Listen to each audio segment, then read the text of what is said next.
So I am Tyler, and this is Eric. Shelby couldn't be here today because she had some other business to take care of. So, as a group, we took a close study on the roles of speed limit change and how it has an effect on our air quality. As we all know, air quality is a constant problem to our health and environment, especially during the winter months when inversion season occurs. In our study, we first included the topography of the valley, including the Wasatch Mountains to the east, the Ochre Mountains to the west, and then the Traverse Mountains to the south, which acts as a bottleneck at the bottom, and then the Great Salt Lake to the north. The Hawthorne Station is close to Salt Lake City, and that's where we collected a lot of our air pollution data from, which is on a elementary campus. So how an inversion layer occurs is the winter snow cools the ground, and it cools the lower part of the air, and then the upper part of the air above the valley starts to warm up and creates an inversion layer where it acts as a lid to keep the pollution down. An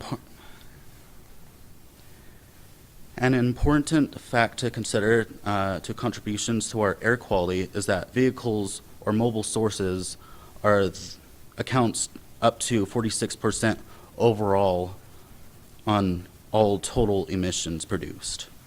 36% of the NOx or nitric oxide type pollutants are emitted by vehicles, along with up to 50% carbon dioxide also from vehicles. Other sources include area sources such as homes, small businesses, farms, oil and gas fields, and wildfires. Finally, point sources including oil refineries, power plants, and individual plants. Many health effects from pollution include respiratory system failures such as chronic coughing, wheezing, asthma development and aggravation, cardiovascular system problems including high blood pressure, heart attacks, heart arrhythmia, and heart disease. To include immune system complications including weakened immune system, increased chances of pneumonia, scratchy throat, cancer, and premature death. In order to conduct our study, we came up with a question and a hypothesis. So the question that we asked was, will speed limit increase impact air quality, especially on the roads of I-15 and I-215 and the 89 route? We hypothesized that increased speed limits will have an increased effect on emissions and concentrations. So this was a question I came up with. I noticed that as speed limits went up from 65 to 70, I was spending more on filling up my tank. And so fuelefficiency.gov has this little widget you can enter in your vehicle model. We just picked one at random that seemed like a common car that people would be driving around. 2004 Honda Civic. And yeah, 2014 Honda Civic, and you enter the price you're paying per gallon of fuel, and it shows you how much you're spending relative to the speed that you're driving as a result of the decrease in fuel efficiency as you drive faster and faster. So here at 50 miles an hour, your relative price is $2.75. If you drive 65, then you're paying $3.42. And driving around at 70, you're paying $3.71. So there's a definite link between faster speeds and a decrease in fuel efficiency. these are the references that we used to compile our data. We collected vehicle registrations to signify how many cars are on the roads between 2008 to today. We also collected vehicle miles traveled, gallons sold in Utah of gasoline, and then the actual criteria data from the Hawthorne station, highway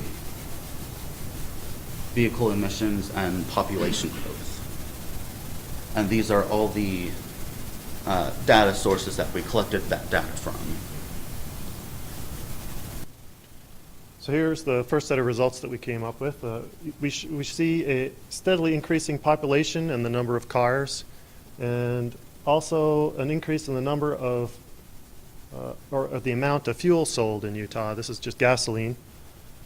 And there was a noticeable jump in fuel after the speed limit change, but we weren't sure until looking at this graph that it was due in actuality to the increase in miles driven. So we're driving more, we use more fuel. It's not really due to an increase in speeds.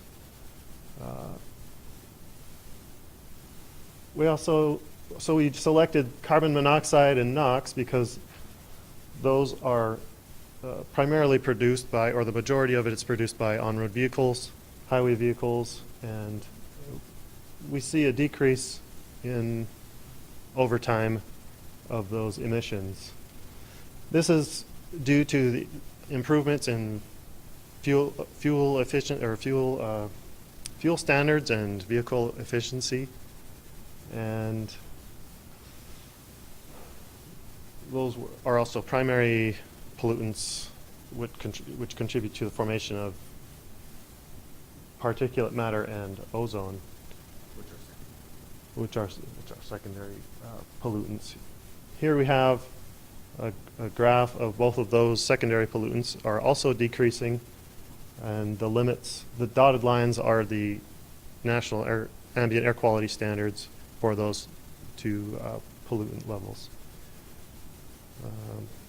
While they've been trending downward, we seem to still be exceeding those due to the topography of the Salt Lake Valley. We're very vulnerable to the formation of ozone and particulate matter.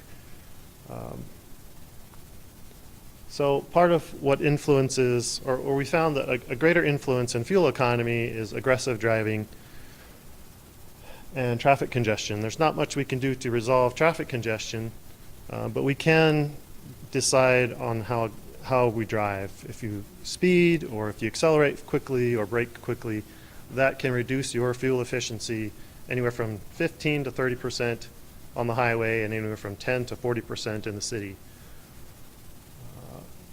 There are also some positive influences on air quality, and it's very difficult or impossible to distinguish between emissions from vehicles and emissions from lawnmowers or buses or fires.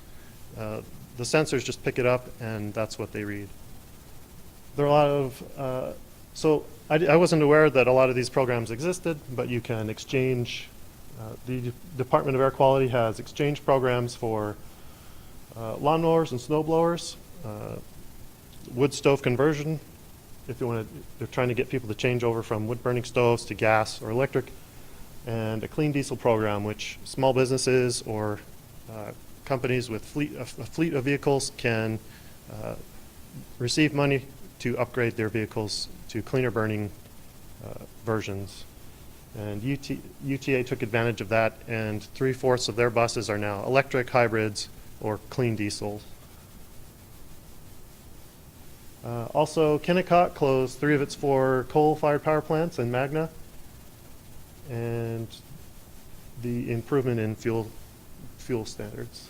So in summary, there's no clear link between speed limits and net emissions. As vehicles are improving in their efficiency, and we can't really tell if it's the pollutants are directly from vehicles or from other sources, the improvements net cumulatively from all the different sources of pollution have improved. And so speed limits, while individually might decrease your fuel economy, haven't had a whole lot of effect on air quality. So if there's one main point that we want to drive across, it's that we all need to be aware of the speed that we decide to drive at. We can be aggressive, and I know when we're stressed out driving to work in traffic, we don't really pay attention to the speed. We just drive whatever's comfortable or whatever everybody else is driving. But it does have an effect on not only the brakes and tires and suspension components wear down faster the faster we drive. It creates more stress in us. We feel stressed out, or if we're stressed, then that's reflected in our driving style. So just be aware of how we're driving and how it's affecting maybe not the environment. It does have some effect, but it's not as pronounced as we may have first thought. Anything else? Any questions? So that's one thing that's helped improve air quality, is the phasing out of older vehicles, or trying to get people to upgrade to cleaner burning vehicles. It takes a long time because they're so expensive. Vehicles are optimized, my impression is, because the maximum speed limit was 55 for about 20 years. So the optimum speed range is about 55 to 65 miles an hour. Now, that's due to the vehicle design. They could change vehicle design, add a sixth gear, or change the gearing ratio so that the vehicle is most efficient at 65 or 70 miles an hour, but that would add to the cost of the vehicle. We're also seeing, or at least we've heard of Tier 3 coming out within the next couple years, probably like 2020 or something, and that alone will allow for those higher gear type cars to be more efficient. No, there are only about 4 or 5 air quality measuring stations around the valley. I would like to see a more comprehensive evaluation of air quality, but in order to do that, you'd have to have a lot more funding, a lot more sensors, and people to conduct that type of study. We did. Actually, our graphs only went back 20 years. We figured that would be enough to compare emissions before and after the speed limit change. But you're right, speed limits changed in 1974. That was when the 55 mile an hour speed limit was established. That ended in 1995. They were raised to 65 nationally, and then the power was given back to the states. So some states never complied with that, and most states some other states instantly reverted to 65 miles an hour when that changed. And Utah was pretty slow. It wasn't until 97 when we started raising speed limits again. Not that far back. Some data does exist that far back, but the way they kept records was a little different, and it's hard to maintain a straight consistency in the data between from what we can see today and then. All right, thank you.